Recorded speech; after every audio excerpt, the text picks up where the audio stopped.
to odd situations when I compliment somebody for the tweet and he doesn't know what I'm talking about.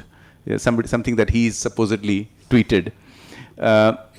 It'll come back to bite them, because this is not a one-way medium.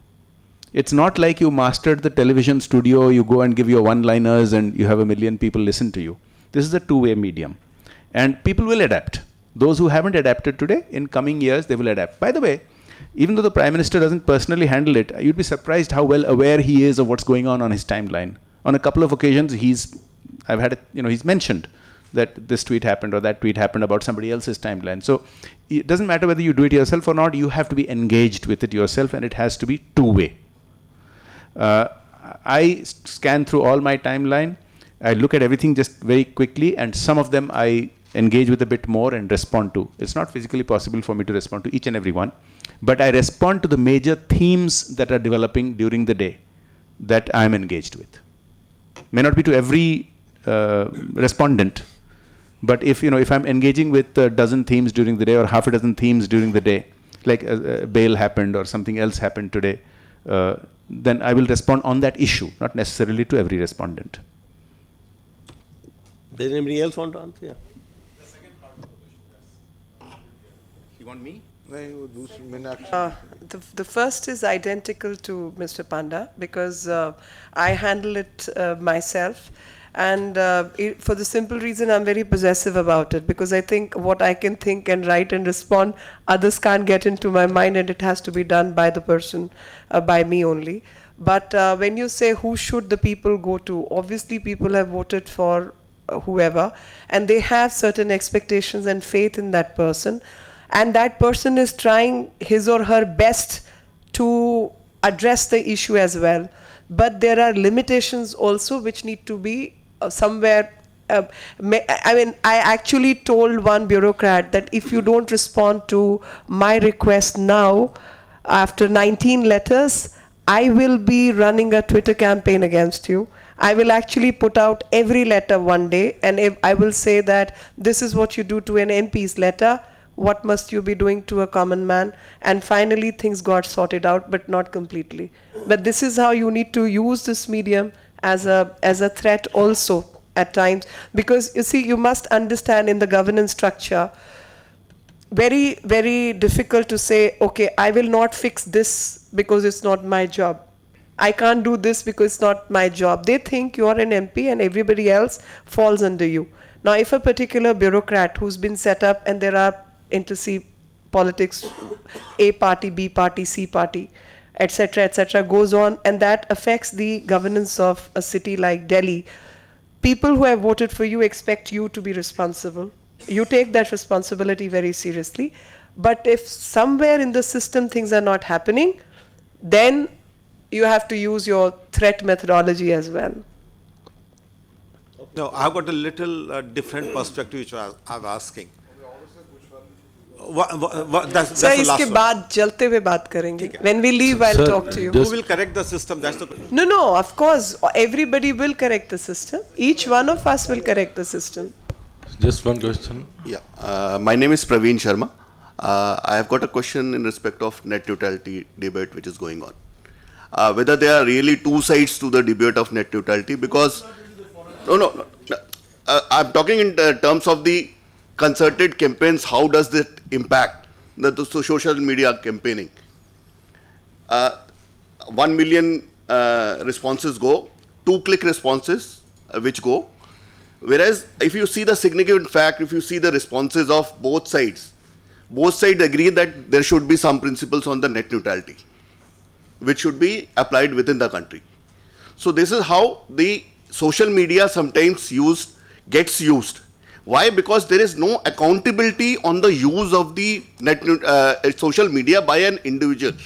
You cannot catch hold of an individual. He is not identified by his social media ID. You can create a fake ID and do whatever you want to do. So that is one thing which should really be looked into if you really want to set up a governance. Well, actually, this is a point which Manish answered so you'll answer yourself, okay? See, in 5 years from now, the virtual population of the world is going to outstrip the physical population. So therefore, what you're going to have is a constellation of virtual identities which every individual would possibly have. Now, each state obviously would want to try and relate all those virtual identities to a physical identity. Now, here comes the rub. That is it not a transgression into the privacy of a person? Does a person not have a right to have a virtual identity? Does the state have the right to link every virtual identity to a physical identity? This is going to be the first frontier in the next battle between the citizen and the state. So therefore, you see, it's not only about net neutrality. Net neutrality is a subset of a much larger debate, which is whether there should be governance of the internet at all. You know, because these days governance of the internet has become a cottage industry, like terrorism used to be about, 5 or 10 years back. So therefore, I think we are possibly in a very nascent stage of the debate. And according to me, the whole net neutrality debate has been a very hysteria-driven debate.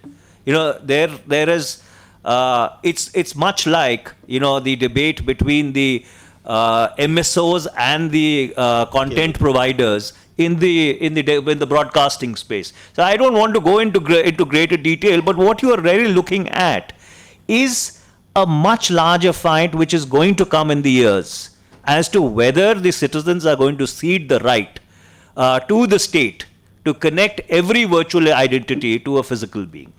And there's the other point which you raised, that at the end of the day, even if they are fake identities, it's going to be, each one will sort of cancel each other out in the long run, You had a question, sir, yeah.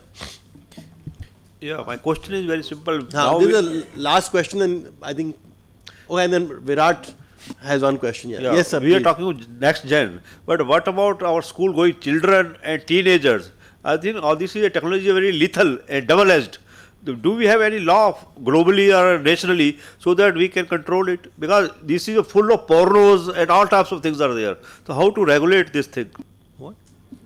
Can I add on to this? Here. It's a very simple thing. Can I intervene? Sorry. Can I add? Yeah. Okay. So continuing there, taking a cue, I got lost in the entire discussion where it just went to the social media. There are a lot of accounts that especially the executives and the leaders, the next gen leaders, especially I know about Ms. Lekhi's account and Mr. Tiwari's account, got muddled up during elections and so on. Is there any law that we're trying to bring in, like let's say asking Twitter to keep the servers in India so that the law controls the access to that? Because right now Twitter can simply refuse an account saying, hey, we're not responsible if your account gets hacked. So that's just social media. Bringing the Make in India part as well. Do the next gen MPs include any amount of their annual spend, constitutional spend on increasing IT initiatives within their constituencies? Okay, fair enough, yeah. Through CSR, I wanted to run a digital literacy campaign because I think most people affected by bad governance are senior citizens and women who stay at home. And they are the ones who are most digitally illiterate. And I wanted to run that. Again, it's kind of going through certain processes. The second part you said about fake accounts, etc., and Lekhika, which I'm sure you're talking about. I wrote to Twitter, had another account shut down as their policy, but I myself have gone through certain difficulties with Twitter, and that's where when net neutrality we talk about, all those things I talk about. Whenever I used to write some tweet about the then government, my account would turn @null. And now I'll give you an example. I tweeted about Unink India the day Mudra Bank had come and the announcement had come. That was the day I noticed there was something going on, and then I prepared an analytics for myself. Very interestingly, the retweets within less than half an hour went up to 53. It suddenly turned 3. and then it stalled for a moment, and then again it went up to 54, 55. And that has happened not once, but has happened couple of times on Twitter. And even on Facebook, for example, you can pay and promote the pages or not promote the pages. So when you're talking about net neutrality or neutrality of the space available, how neutral end of the day all this is a different scheme altogether. And I can show you with analytics that if a particular tweet is doing very well and suddenly it has the chance of becoming wild, within hour or 2 hours it goes off and it stops. It doesn't go beyond. It stops kind of movement. So I think some sort of manipulation at some level, and all that needs to be brought under the law. Okay. Excuse me. Virat, you had a last question, and then we can wind up. Thank you. This actually, I don't want to go into the net neutrality discussion at all, but I think the numbers just, because I think comments have been made about, that these are, it's a passing phase, it'll increase and we'll have to deal with this stuff. But there is somebody in the TRAI who has to look at 20 million answers, 11 million responses, 20 responses to every questionnaire. That is 20 million responses. They don't have the luxury of saying or assuming that these are similar responses. They also don't have the luxury of saying, this was a press of 2 buttons. They don't have the luxury of saying that 1 million responses is only if there are 300 million subscribers, internet users, and this is only 1/3 of a single percent, or less than 1/10 of a single percent of the total population. They don't have the luxury. They have to read through 1.1 million responses, which is 20 million answers. This number could have been 200 million. In an M2M age, this can be a machine-generated response and can become 300 million. How do the governments build capacity in the bureaucracy and the regulatory authorities, which don't have the luxury of ignoring the bad stuff and the good stuff, and are required to actually read through these very detailed responses, because they're required under the law to write well-reasoned answers, or else they can be appealed in courts? How do regulators respond to this? Because we were moving towards a regulatory environment, independent regulators. TRAI probably has 10 people looking at this in all of the authority. FCC, by the way, got 4 million responses, but it's a 8-year process which has been struck down by courts up and down. As we go forward and we have 500 million Indians on the net, how will regulators, courts, public policy officials who are required under law to read this stuff and then respond, how will they deal with this in terms of capacity, just sheer time, people? And if they don't, there are serious repercussions of that. I know that the DOT, based on the pressure that they had, set up 3 days of meeting to build their capacity on net neutrality to understand what people were saying for the first time in 21 years. 3 days of back-to-back meeting, morning to night, so that they were ready to receive the recommendations of TRAI, which is doing this for the last many years, but they never needed to prepare like this. So there is pressures being built, but there is also requirement for people they have no choice but to read through. What happens when the number is 500 million and there are 20 questions to every response? Thank you. You want to get that? This one? Yeah. I can, and also, if I could, Manish, to sort of respond, because you, as a government, as a minister, what did you do, or how would this impact a minister or his bureaucracy? Actually, let Manish answer. No, because, please go ahead. Go ahead, I'll answer. After you. After you, Jay. After you. No. First, Mr. Panda. Manish, having held the position of a minister that is relevant to this particular issue, is actually the correct person to answer. I'm not sure I know the answer, except to say that TRAI obviously will not be where the battle ends. As was said on the floor of the House by the current minister, this will undoubtedly, it's such a big issue, and like you yourself said, in the US it was an 8-year process. Here it just suddenly, it's a 8-week miracle. Democracies don't work like that. I don't know how they will deal with this particular 20 million pieces of documents. Perhaps a sort of a random sampling involving a large enough sample of those questions would work. I don't know if that's legally feasible or not. Perhaps they will outsource it and set up a special task force to tabulate the answers. I'm not sure I have the correct answer, but the only thing I'm sure about is it's not going to end at TRAI. It is going to go up above, it's going to be debated in Parliament, the Cabinet has to engage with it. As far as I'm concerned, net neutrality, you can put off maybe for a little bit. You cannot put off forever because, we have a tendency in India, not just on this issue, on many, many issues, that we are unique, we can have our own set of laws. It can work for a short while, for a year, 2 years, 3 years. Ultimately, we have to align with the global norm. And just regarding your question, sir, yes, the internet is has a lot of porn, and I think parents have to have certain responsibility in how they bring up their children, what access they want to give to it. All sorts of solutions are there for parents to block porn sites.